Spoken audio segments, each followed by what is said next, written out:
real fast movement. It was good. I used to live in that house. Good morning, Rita. We're so glad to see you here this morning. Good morning. It's a pleasure to be with you. Let me try and turn off my phone now that I've got connected to you. Oh, so glad to see you. I'm glad I got you the right link. Me too, because I just happened to check my phone for my thing and there you were. I went, all right. Well, I checked it and I thought, uh-oh, I have two recurring meetings that go on. One is this one and one is the monthly board meeting. And I sent you the monthly board meeting link instead. So Steve, you can ignore the email I just sent you asking you to log on to the other one to tell Rita to check her email. We're off. Okay, we'll do. But so glad you're with us this morning, especially because this is the week honoring women. That timed out just beautifully. Hey, It worked out real well. We can talk about women all day long. Well, that was going to be part of my introduction. I'll take that Okay. part out. Oh, Sorry about that. Well, give us a hint. What should us guys do different than pampering our women already? Sounds like the thing to me. That and hiring more of them, paying them what they should be paid. I'm gonna grab my drink real quick. Barbara, how are you this morning? I'm good. How are you? I'm just up and at 'em. Are you feeling up to 100% yet? I was just telling the guys I had an appointment yesterday with my doctor. He's sending me to therapy for 3 weeks, just physical therapy to try to build some strength back in my body. Well, you were down Well, for a bit, so Yeah, I'm getting there. good. And in all due respect, Don, all of us need physical therapy after a year of time. Well, that's true.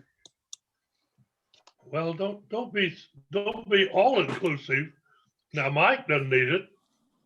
Well, I go to the fitness center and I work out. Yep. But it didn't reopen until, what, 30 days ago? I started in January. And I'm the only one there in the fitness center wearing a mask. It's Really? sad. That's too bad. Yeah, I haven't gone back to the gym yet. I haven't felt real comfortable doing that with a lot of people around. Have any of you had your vaccinations yet? I've had both of them, yeah. Two. Me too. Me too. I'm not privileged enough. No, you're just too young. Yeah, quit bragging about how young you are. Too young and We're healthy. Well, Yeah, we're glad you're healthy and don't qualify at your age. I consider the over 65s all essential.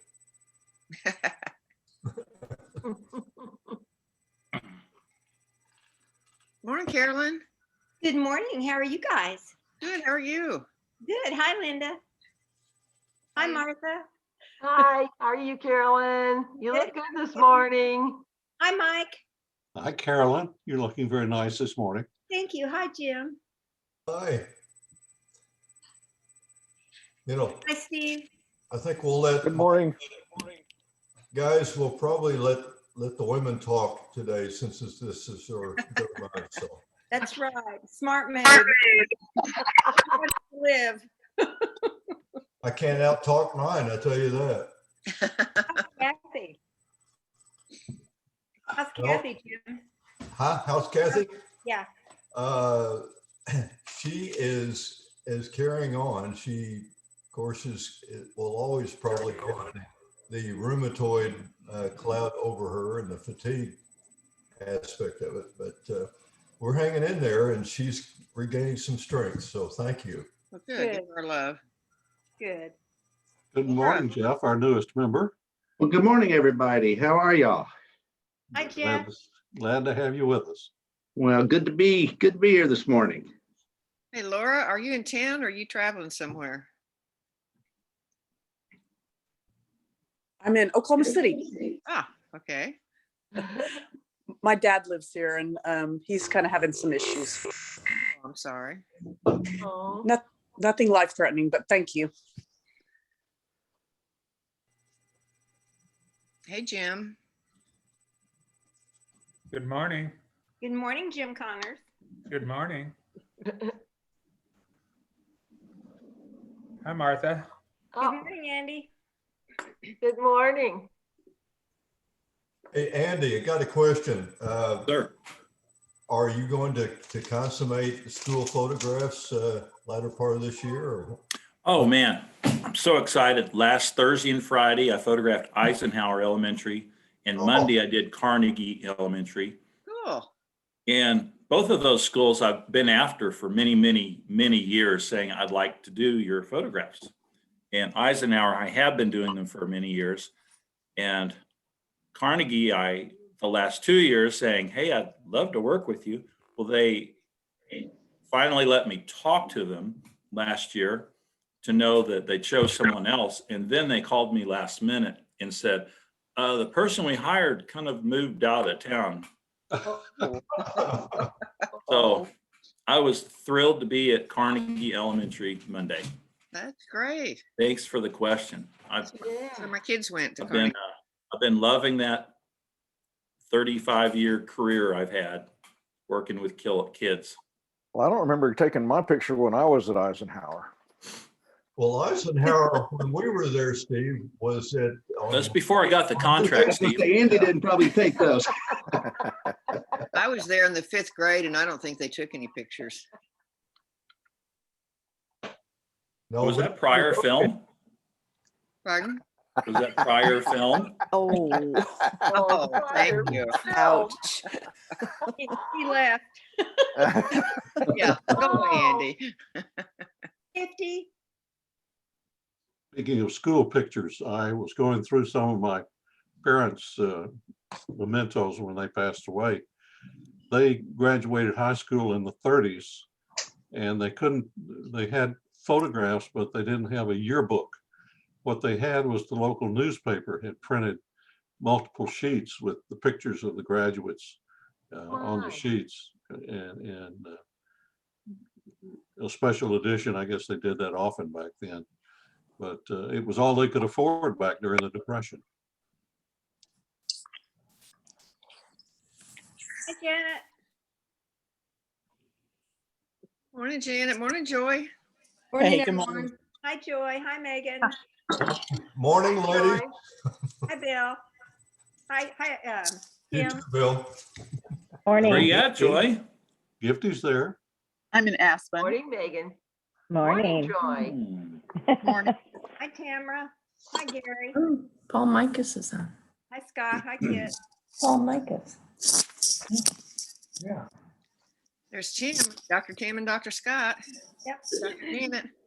Good morning, everyone. Bob Archibald, good seeing you this Bob. morning. Good morning. I'm sure mayor's Paul on. stayed up all night so he could attend. It's easier that way. Everybody. Hi, Stan. Hi, Hey, Stan, are you back in town? I am for about 2 more days. Then we're taking Kelly and his family down to Padre Island. Oh, nice. Oh, boy. I didn't know Really that was a skate park. Part of the time with Gary Miller, I hope part of it. Going fishing. Good. Okay, we got about another couple minutes and we'll start up. Dan, we have some friends that spend the winter and or this early part of come down in March or February, and we've been talking to them and they said there was hardly anybody there. Yeah, and the colleges don't have spring break, so we should see all the college kids down there. Are you still down there? No, we never made it yet. Oh, We didn't want to go till we got our shots, and then we got our shots, and then Sandy hadn't been feeling real great, so we're still planning on trying to get down for a little bit, but we haven't made it yet. we'll probably be in the Harlingen area for at least a night or two. Tell Barbara hi. Oh, okay. Thank you. Any avalanches over your way, McGay? I'm still in Tulsa. I'm hoping to go to New Mexico.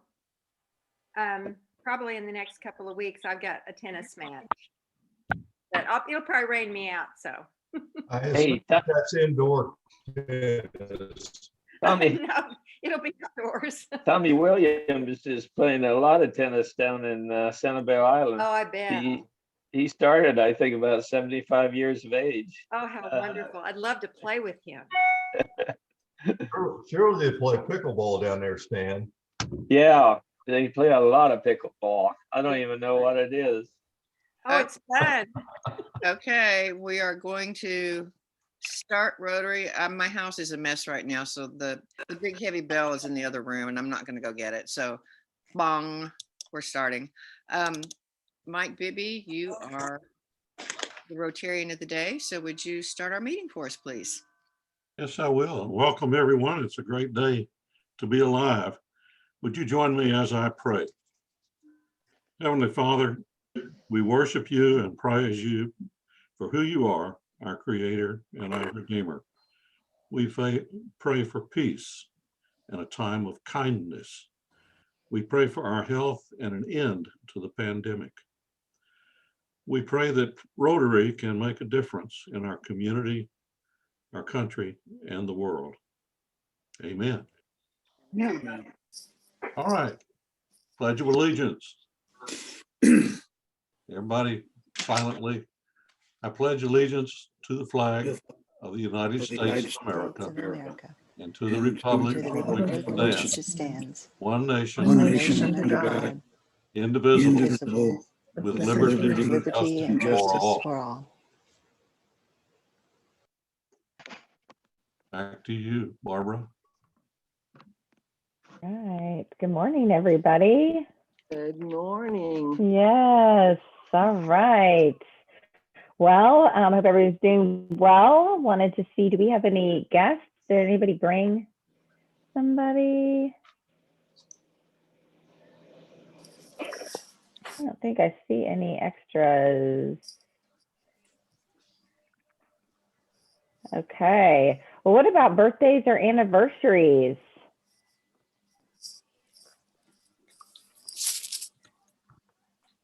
No birthdays or anniversaries? Oh, Barbara says yes. Oh, Not oh, me. sorry. I saw that in the chat and I was like, wait, what? I'm scratching my Okay. All right. No birthdays, anniversaries? All right. How about happy bucks? Yes, Barbara. Okay, I'll do a happy buck. I don't have to hide my face anymore. I can. I had the surgery went real well on the skin graft in my nose, and I can go out in public now. That's worth a happy buck. That is worth a happy buck. That's great. Well, you look awesome. Okay. Great. Yeah. All right. Janet. Hey, Yeah. Bill Lawson's got his hand up. Bill Lawson, go ahead. I'm just happy to report that Greta and I now have both been fully vaccinated, so we'll be throwing the big parties again, I guess. So with both of us in attendance. Yay. Good. Okay. Jim, did I see your hand go? Jim Milburn, did I see your hand go up? Janet Cheek. That was really a thumbs up for Bill Lawson. So, Oh, okay. I'll issue a happy buck for Bill and his wife. And Bill, stay away from those Florida beaches, okay? All right, Janet. I am very happy that the Tulsa Ballet is starting to have ballets again. They're having a special event tonight with champagne, dinner, and a special ballet for these sponsors, the supporters. Oh, that's great. I'm excited. Good. That's good. Yeah, in-person events are coming back, so that's great. Okay. Anybody else? Lawson's got his hand up. Don Wasson. Hey, guys, believe it or not, Canada has finally opened up the border. So Margaret and I can go to Alaska this summer. Yay. We are really thrilled. Great. Oh, that'll be beautiful. Are we going to have a salmon breakfast when you get back? Hey, that would be wonderful. I think we should plan on that. I got you on radar. Okay. Looks like Carol. I said, I need at least one. My grandkids love his salmon. Oh, Perfect, perfect. Okay, Jesse. Yeah, I've got a couple happy bucks. The first one is that I woke up with an excruciating headache at about 1, but it's gone. Took some ibuprofen and stuff, and I worried about what kind of day I was going to have, and it looks like it's going to be an all right day. The second happy buck is that I'm Rotarian of the Day next week, so I'm very excited about that, kind of making all the preparations, being in contact with the guest speaker. Bob Archibald has been a great help there with getting me ready to go, so I appreciate that. And it's been fun to research what kind of a prayer I would offer and all that. So I'm excited for those reasons. Great. Great. Thank you. Well, Hey, Megan. yes. Hey, Scott. Yes. Really excited. James is getting married in 2 days. So he's off the payroll. I mean, no, he's found a great house for him and his wife to be at. And so they're out of the house, and our bulging 2-house furniture in a 1-house setting will be relieved here soon. And so he's, like I said, getting married in Stillwater, and just really excited for him and getting his life started. He's got a job, she's got a job. So life is looking good. That's great. Congratulations. Congratulations. Great. All right, Carolyn, yes. Can everybody go on mute? I think we have some background noise. Thank you. All right, go ahead, Carolyn. My happy buck is that I just came back a week or so ago from babysitting with Lily's family in Oklahoma City.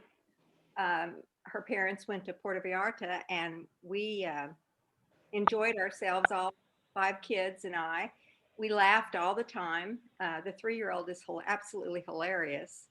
And also Lily and her brother Gabe have been playing golf a lot, and they won the tournament in Oklahoma City. Lily won first place, Gabe won second over the boys, over all the schools. So Lily is, no more ballet for her. She is a golfer, and she does really, really well.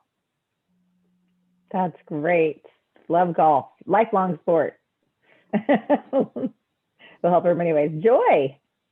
My happy buck is that we have a niece who is pregnant with twins, and she has been on bed rest since December.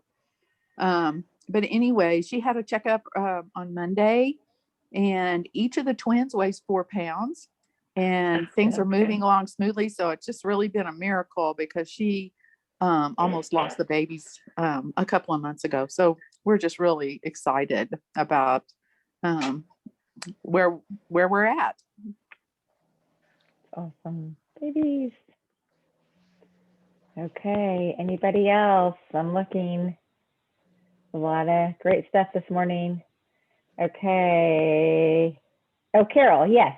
Yes, I have a happy buck. I don't know. I came in a little bit late, and I don't know if Linda gave a happy buck, but she and I have been collecting a lot of fabric and all sorts of sewing notions, a lot of thread, everything like that.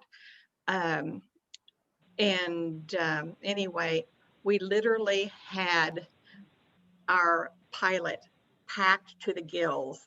When I went over to Linda's to pick her up, she says, Carol, we can't even see out of your vehicle. And I said, well, I've got side mirrors. But met BJ over there, and he toured us to see all the wonderful things with Comey and everything that is going out, all across the world, and took some glasses too, and doing great things over there. And we just felt like it was a nice part that we could do for the ladies and the children. That's great. That is great. So fun. Good. All right. Any others? Oh, Martha, yes.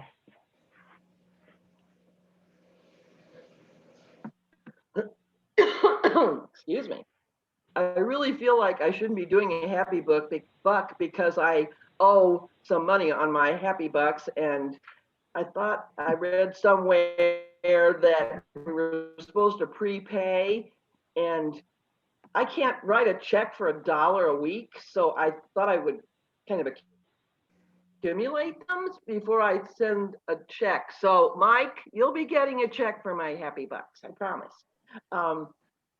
This one is about the chorale that I sing in, and we had Tim come and speak a few weeks ago, and we met at AHA last night and social distanced, wore our black dresses and the men with their tuxes, and had matching black masks that are specially made for singers.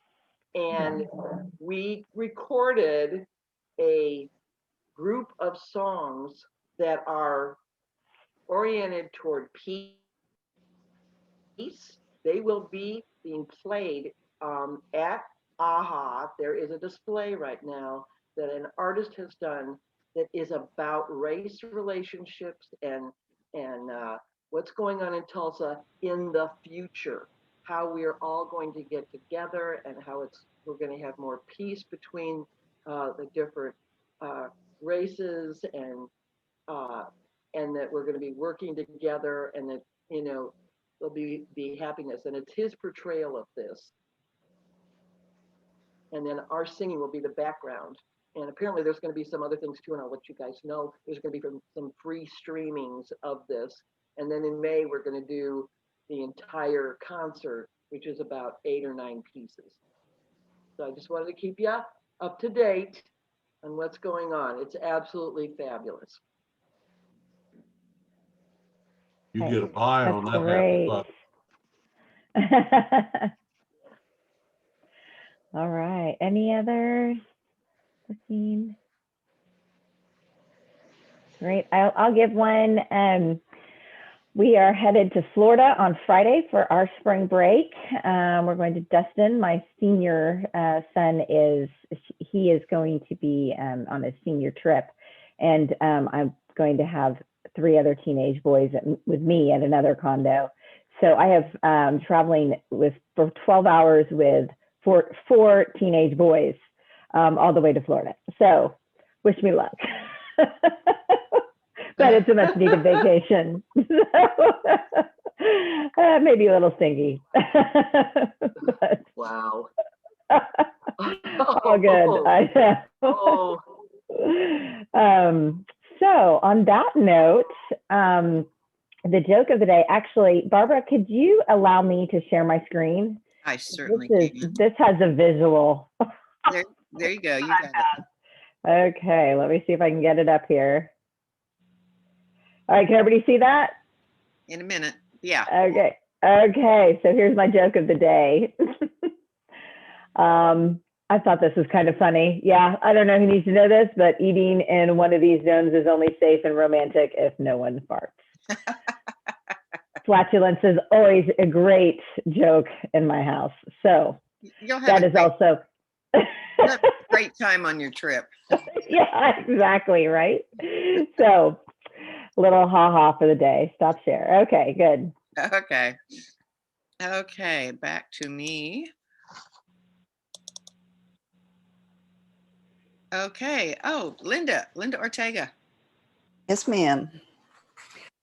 Yes, this morning we are very pleased to recognize a first-time Paul Harris Fellow among us, Janet Cheek, who has repeatedly gone above and beyond in doing good in the world, both monetarily and with her talents.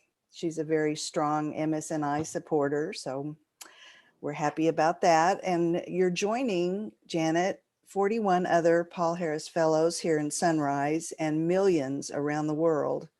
With your help, the Sunrisers have now given over the years over $700,000 to Rotary International, $22,000 this year alone, which goes around the world doing good and then comes back again to our district and to our community. You'll likely never meet the children, women, and men who will benefit from your help, but on their behalf, I offer a sincere thank you. And thank you, Janet, for using your time, talent, and treasure to enhance the lives of others. Your generosity means so much to so many. On their behalf, of the club, the district, our foundation's trustees, I thank you and I welcome you to begin your journey as a Paul Harris Fellow. For being a Paul Harris Fellow is not a destination, but a journey. Please wear your pin once we get it to you in person with pride in honor of all the lives you'll reach through your generosity. Please join me in a round of applause for a first-time Paul Harris Fellow who continues to put service above self. Thank you, Janet. Thank you, Linda, and congratulations, Janet. Okay, last week we had no winner, so we don't need to worry about that.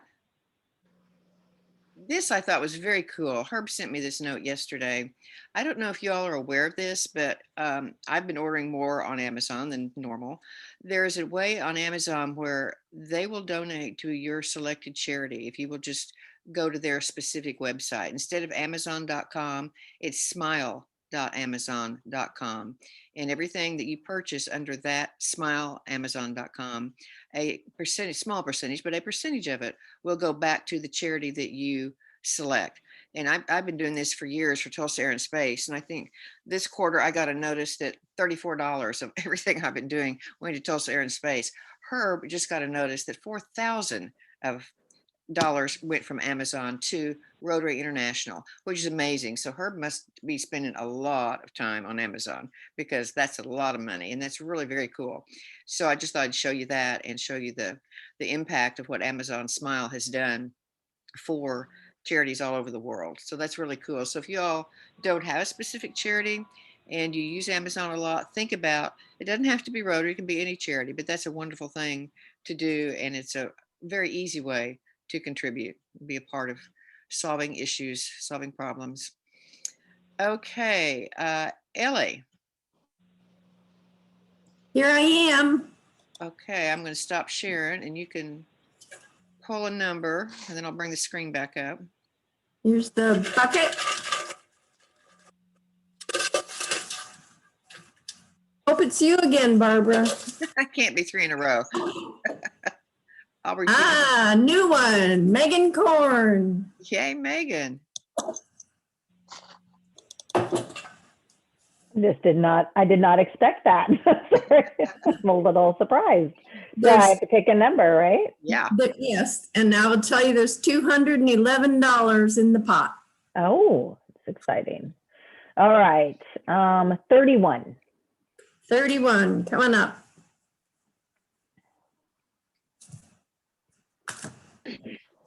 No, it's not. I know. Go ahead. Here's 31. It's the 8 of clubs. I'm sorry, you're not a winner today. Oh, darn. Okay, and you don't even get the $5 because we're virtual. Okay, here's our chart with our numbers. I will notice, I didn't look at yesterday's numbers, but the last 4 days prior to that, we had no new deaths. It was flat. So it's plateauing out and our numbers are going down.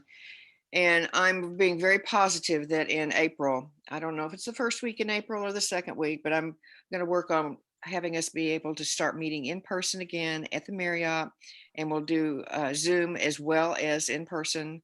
And we'll be able to have breakfast and actually see each other and have a real Rotary meeting. So I'm looking forward to that very much if the numbers continue to progress the way they are. Eureka Springs Rotary Club asked that I let you all know they're going to do a golf tournament in honor of John Broadbeck. And I'm going to send the information to Kit and he'll put that out in a blast to the club.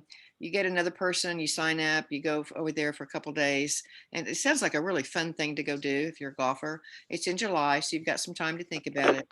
And they're going to have a dinner that night and there'll be prizes and stuff along the way, but they're going to make a donation to Rotary Foundation in John's name as a result of that. They want it to start being an annual event. So that sounds like fun that we can all enjoy. Okay, Mike Bibby, you are Rotarian of the day, so I'm going to let you take over. All right. Rotarian of the day is supposed to talk a little bit about themselves. So I'll give you the short version. I'm a Rotarian by default because both my father and father-in-law were longtime members of Rotary. My father had almost 50 years of perfect attendance, so I know I can't reach that, but I'm very proud of that. I'm Air Force veteran, graduate of the University of Arkansas, and I've been a Sunrise Rotarian since 1991. Thank you, Kit, for proposing me as member. And I've loved every minute of it. I'm a past president and held a number of positions, but I've been the guy, the treasurer for, I don't know, 5 or 6 years now. Maybe it's getting closer to 7. But I enjoy giving back to the club and to the community, so I'm happy about that. And it's my privilege to introduce General Rita Aragon. I hope I said that right. You saw her bio in the newsletter, but I will give you a little bit more.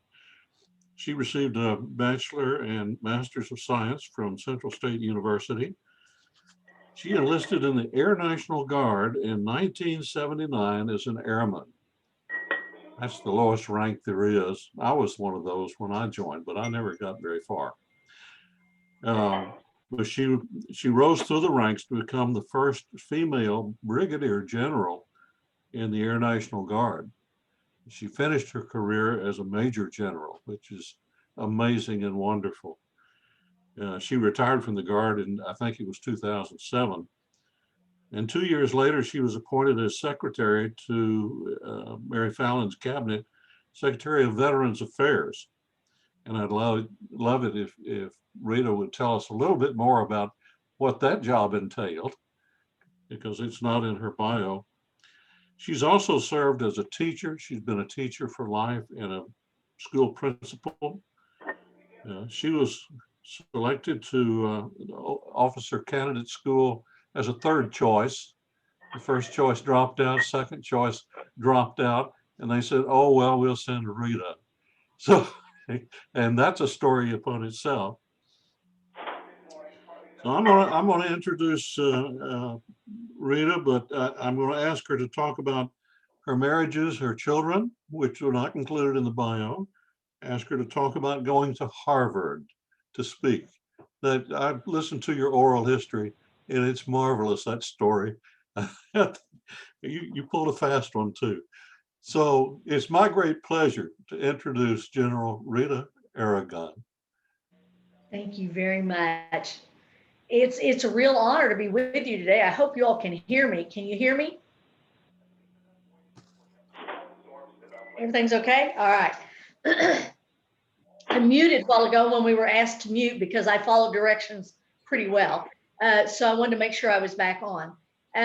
It's really nice to be with you today. And as a fellow Paul Harris Fellow, I want to commend your person for participating and for all of you for participating in Rotary.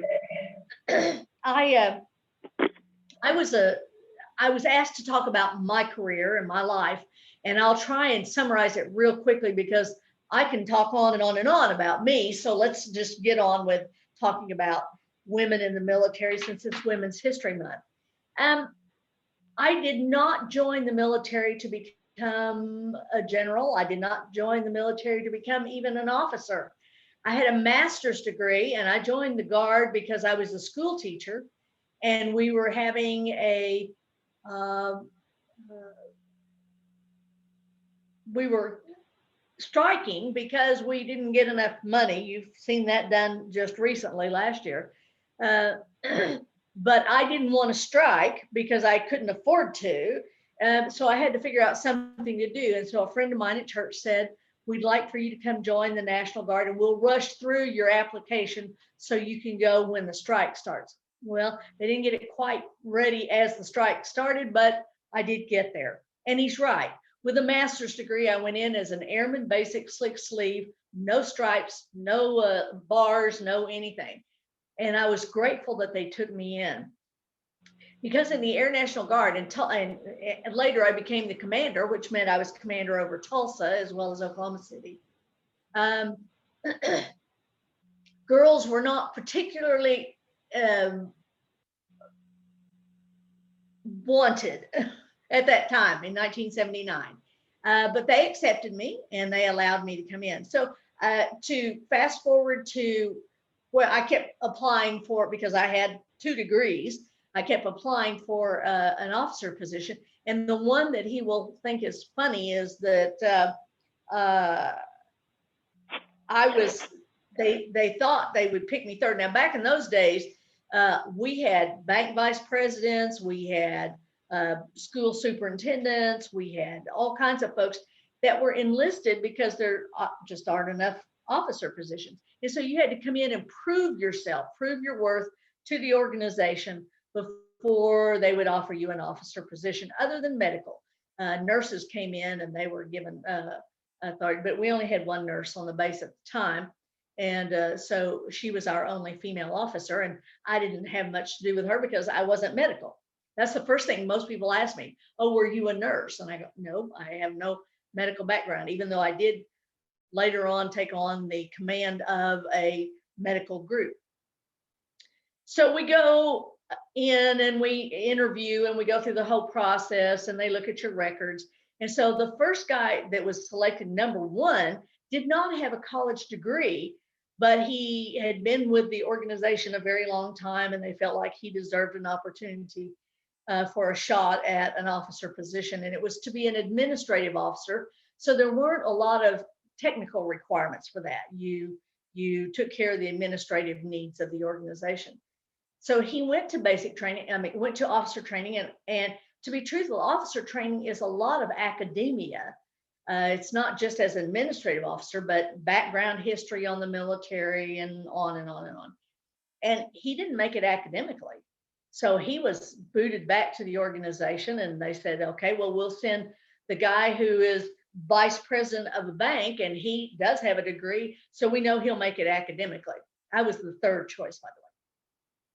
And he goes, and back in those days, we didn't deploy for long periods of time. So after he'd been gone 3 weeks, his wife called him and said, the washing machine's gone out, the hot water tank's out, the yard needs mowing, you need to come home and take care of the house. And so he gave up his chance to be an officer because mama said, come home. And he did. So the wing commander, or the unit commander, who was somewhat despondent by then, said, all right, fine, we'll let the girl go. We'll see what happens. And I went and came back as an honor graduate. So he couldn't say too much about my not being qualified. So I was very grateful to have the opportunity to go to officer training in Knoxville, Tennessee. That's where the Air National Guard sent their officers that time. Now we go to Air Force officer training, and we'll get a little more legitimacy that way.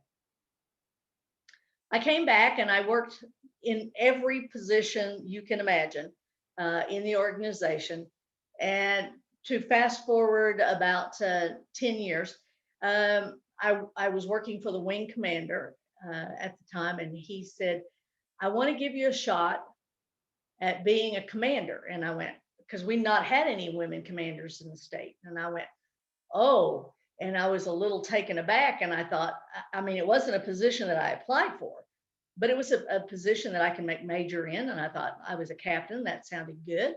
Okay, all right. So it was an organization that you ladies will appreciate. It was the food services officer. So they said, you know, probably this girl can handle cooking and taking care of hotel restaurant management business. So I went to school and went to school and went to school and went to school. And I mean, I had to do all kinds of training, hotel restaurant management, food services preparation, all kinds of technical things. And the one wartime tasking of a services officer is mortuary. So I had to go to lots of mortuary officer training. I had to go to embalming. I had to go to the technical legal part of what do you have to do to certify a military member and all that kind of thing. And really kind of put that in the background, didn't think about it. And then we had a Desert Storm kickoff.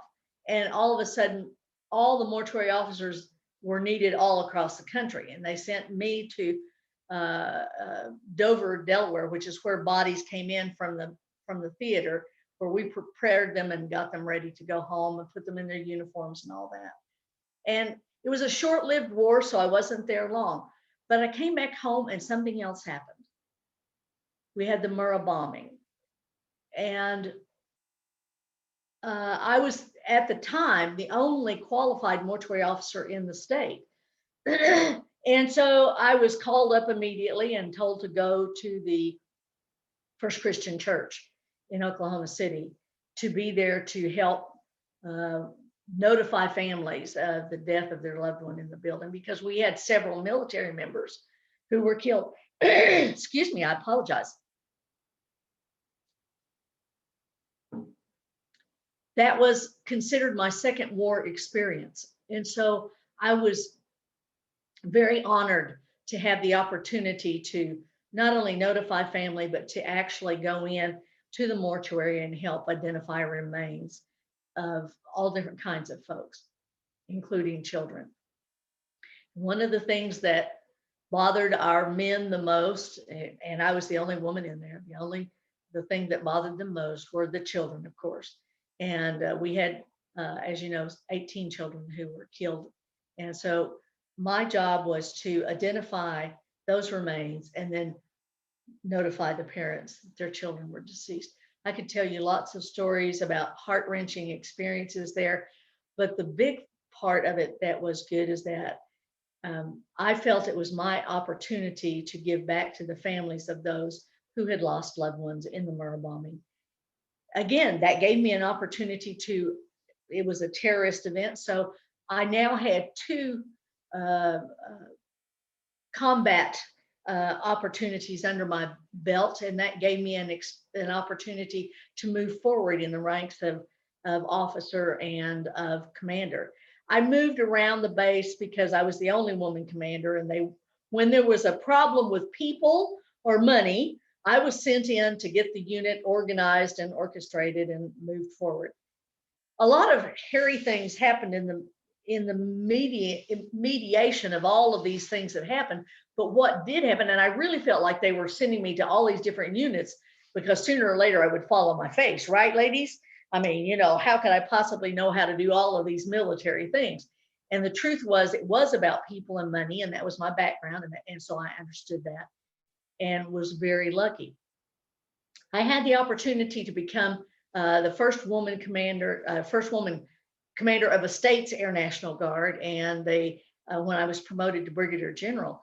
And it was the first woman in Oklahoma to become a general of any kind.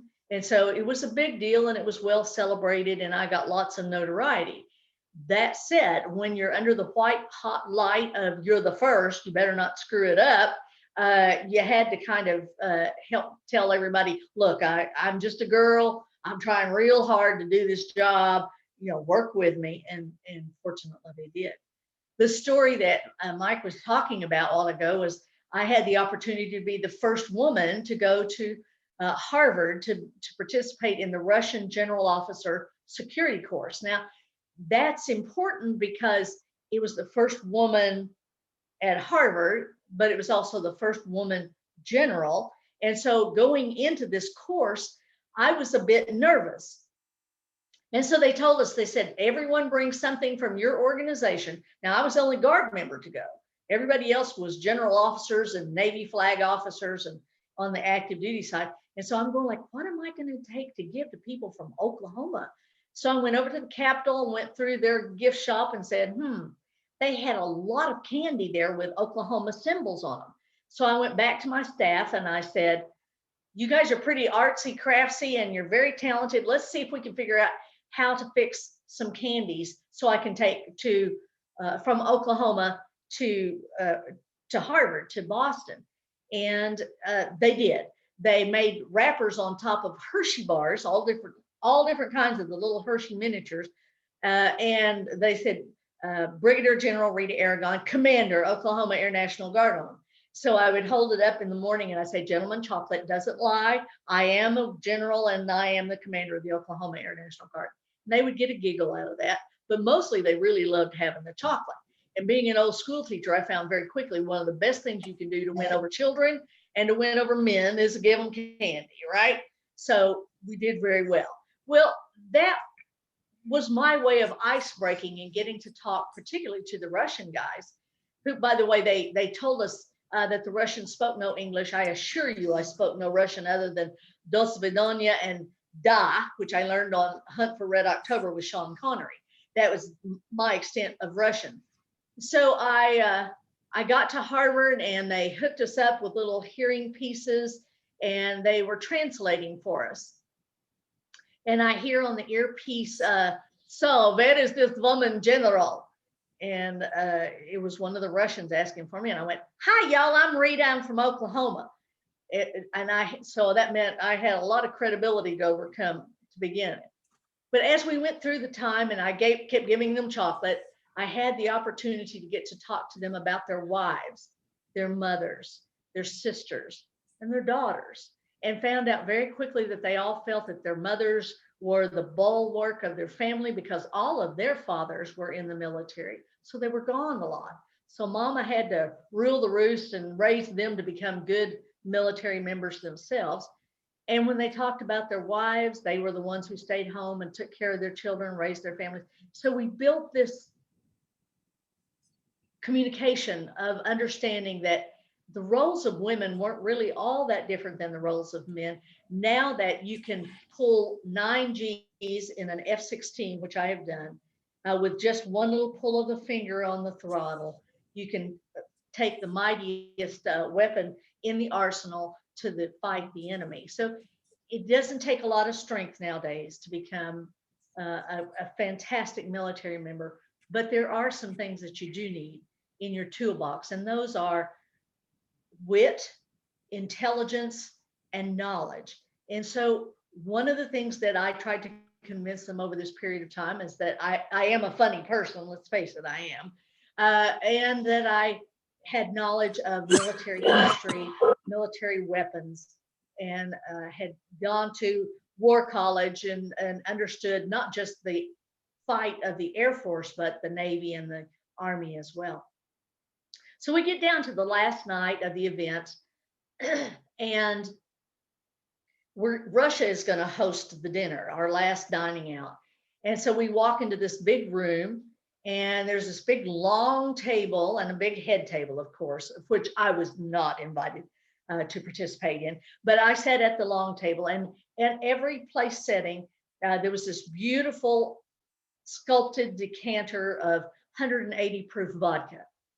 Now, those of you who know any Russians or any Russian history, or if you only watched Hunt for Red October, you know vodka is a really big part of the Russian culture. And so I knew I was in trouble immediately because I'm 5'1" and at that time weighed about 100 pounds soaking wet. And I'm going like, I'm going to be in real trouble real fast. So trying to fall back on my creativeness and my craftiness, we began the toasting. And to do a dining in toast, you fill a little jigger cup and everyone holds the cup up, you make the toast, and then you throw it down and you turn the cup upside down on your head to prove you've emptied it. So the first toast we had was to President Putin of Russia, which I didn't understand, and Prost. And so we threw the drink back, and I mean, my knees buckled. And I thought, oh, I am in so much trouble. So fill the cup again. To President George W. Bush, leader of free world, the greatest military might on the face of the earth, blah, blah, blah, blah, blah. And we threw it back, and I nearly collapsed. And I thought I have to do something, and I have to do something fast. And so we sit down after that, and they start the talking and the eating. And by the way, the dinner was not what I was expecting. It was hard bread, cold cheeses, and a whole bunch of gel stuff that I didn't know what it was. No borscht. I thought I could make it through the meal on borscht if we'd have just had that, but no borscht, just cold things. So I'm sitting there and I have on a jacket. Now you can't see what I'm wearing right now, but it's an open face sweater. But I had a jacket and I took the bottle of vodka and I stuck it under my jacket. And I said, gentlemen, if you'll excuse me, I'm going to go to the ladies' room, which they were used to because I go every hour on the hour. So I got up and left and went to the restroom, poured out the vodka, filled it up, the bottle up with water, went back in with the bottle under my coat and sat back down. When no one was looking, I took the bottle out and set it down on the table. We continued toasting. By the way, while I was in the bathroom, I threw up the first 2 drinks I'd had. I go back out, we continued toasting, and they gave me the 5th toast because they figured I would be comatose after that. So I stand up on the chair, all 5'1" of me. And I said to those men who on silver wings defy Earth's gravity to fly into the face of God and rain terror down upon the enemies of the United States of America. Pros, pros, pros. They are very happy with anything about death and dying. So I sat back down. As the evening goes on, we continue to toast. We continue to toast. My buddies from the Air Force, from the Navy, and the last, even my Army buddies, were falling out on the floor. The Russians are dying laughing because those weak Americans can't hold their vodka. I'm continuing to toast. Now, I acted a little, tipsy, but I continued to toast and I continued to drink. One of the Russian general officers, who was a 2-star, came over to me. By that way, I was only a 1-star at the time. He came over to me and he punched me in the chest with his finger. You. And I thought, oh, he knows what I've done.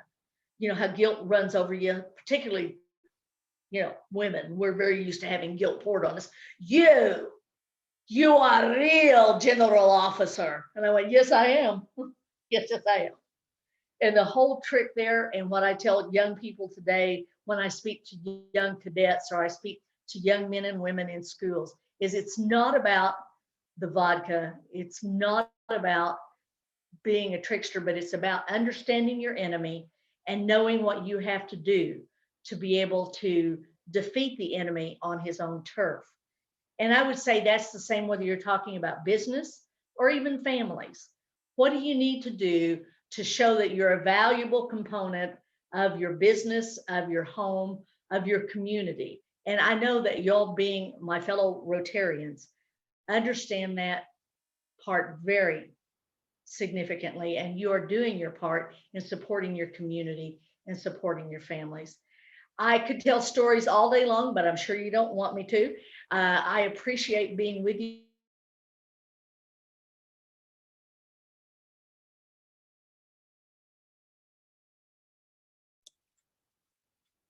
Participate with you. Thank you very much. Great, thank you. Rita, I was hoping that you would say something about raising children while in the Air Guard and also teaching school at the same time. I did teach school, and I was a principal and did all that while I was doing part-time guard work. I had 2 daughters that I gave birth to, and I adopted 4 children, 3 boys and a daughter that my husband had. So we had 6 children. I could not have done it without my husband's help. He kept the fires burning at home while I traveled. He was my second husband. My first husband was crushed on a motorcycle. And that was the father of my 2 little girls. And that's why I had to go into the Guard, was because I could not make ends meet on a teacher's salary. Thank you for letting me tell you about my family.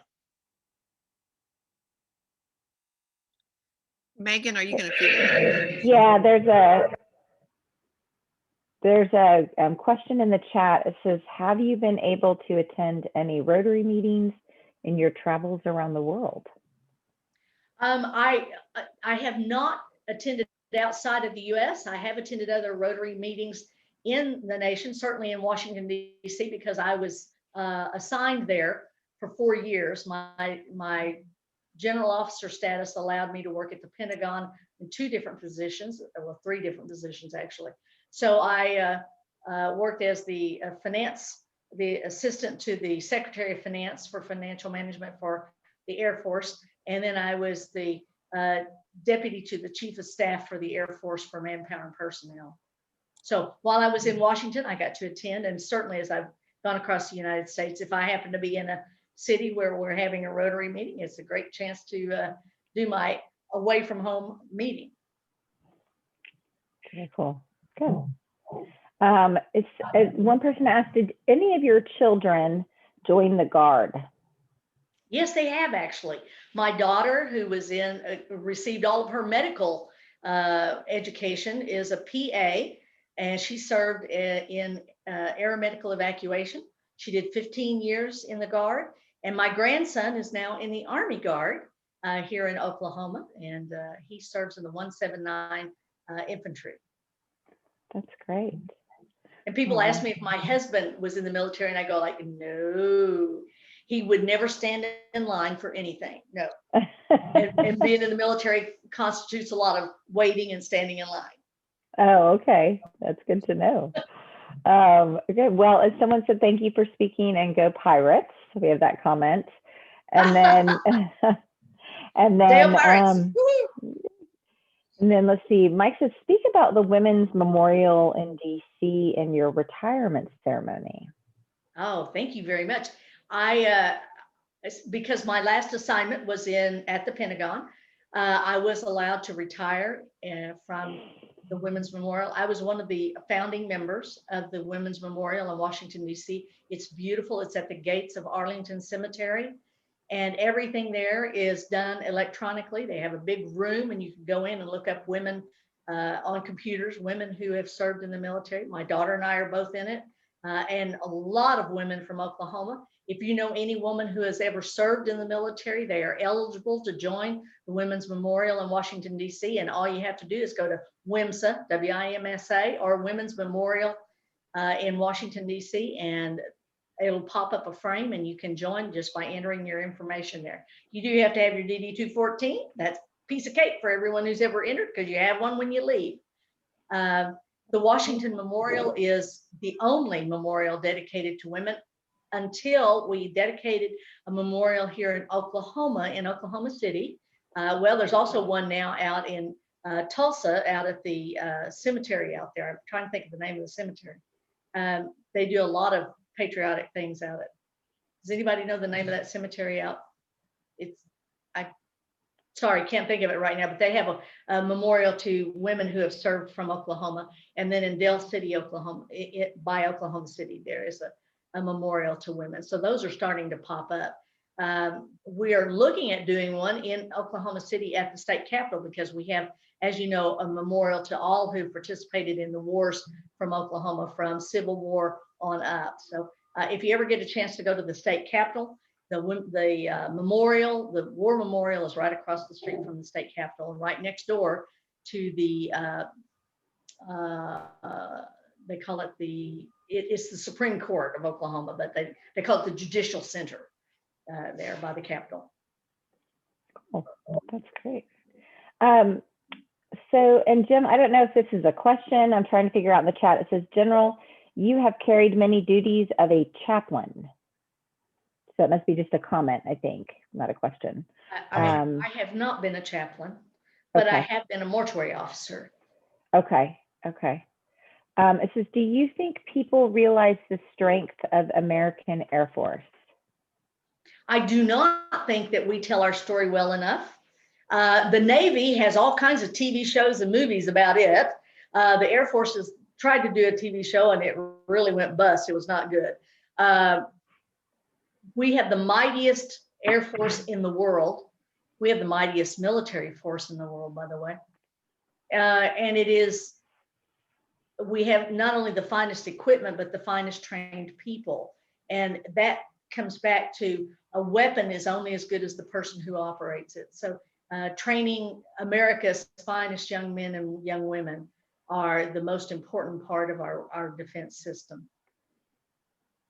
Great. What were your duties on Fallon's cabinet? I think, was that a question, Mike? Yeah. I was the Secretary of Veterans Affairs. I was the first woman to ever do that in Oklahoma. My job was to try, I didn't want the job. Mary Fallon is a good friend of mine, and she said, but we need someone who will go in there and start new programs for veterans because we don't take care of our veterans very well in Oklahoma. I started the ball rolling. I will tell you that Miles Deering, who followed after me, did a phenomenal job of looking at programs to provide benefits to veterans in the state of Oklahoma, to include tax-free status, to include fishing and hunting license, to include free entrance into all state parks and kind of things like that, so that veterans receive benefits not only from their federal VA, but from their state VA. We have, let me stop and think of the numbers for a second. We have over 365,000 veterans in the state of Oklahoma. So 1 in 10 has served in the military in the state of Oklahoma, which is the highest percentage rate in the nation. Native Americans serve at 1 in 10, and in Oklahoma, all service members serve at 1 to 10. So our veterans that are here, that's not counting the active duty. We have over 2,000 we have over 5,000 National Guard, active duty, and reservists in the state of Oklahoma. So we have a huge number of people in the state of Oklahoma. And my job was to relay how that translated dollar-wise to the income of the state of Oklahoma. And it's a very large piece. In fact, it's the 3rd largest income produced by any entity or group in the state of Oklahoma. It's a huge part of the economy of the state of Oklahoma.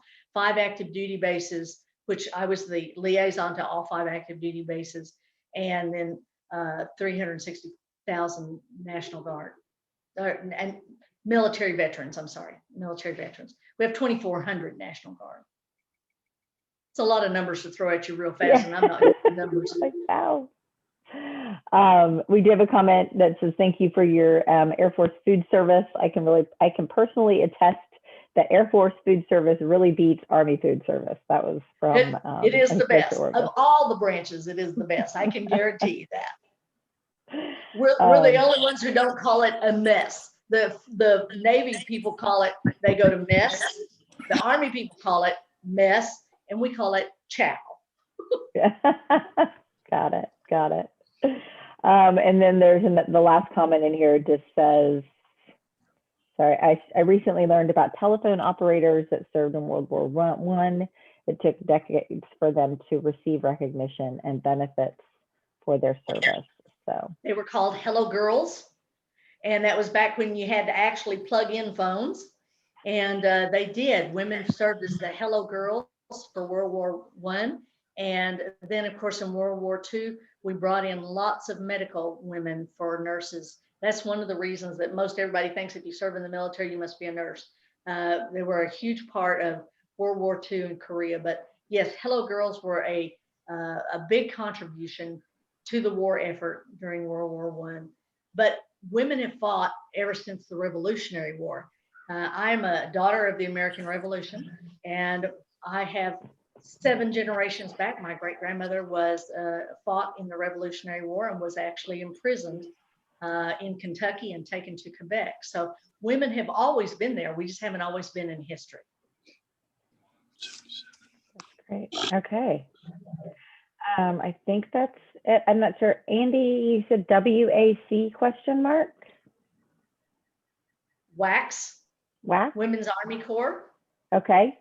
Is that what you're asking about? He said yes. Yes, that's Okay. what he's asking about. Okay, the WACs came about in World War II, and the Women's Army Corps did everything from drive jeeps to answer phones to stenography, and did a lot of code breaking. They were a lot of code breakers that worked alongside our Native American brothers. There were no Native American sisters doing that, but there certainly were Native American, and I'm Native American. I'm a member of the Choctaw Nation. There were a lot of Native American women who participated in the WACs and in the WAFs, the WAAF, the Women's Army Air Corps at the time. So there were a lot of different roles that were filled, and there are hundreds of books about it now. When I first came into the military, there were not a lot of books, but there's been a real push to tell our history and our story from those women. Those Wonderful Women and Their Flying Machines is a great book that you can get at any library that talks about the early women aviators who were not allowed to fly in combat, but they ferried the aircraft from Boeing and the McDonnell Douglas, flew them across the channel to Europe so that the guys who flew for war could then fly them into war. So women did fly aircraft during World War II. They just didn't supposedly fly them in combat, but there were several women killed flying them over because they also towed target planes behind other planes. They towed the target planes and got shot in them.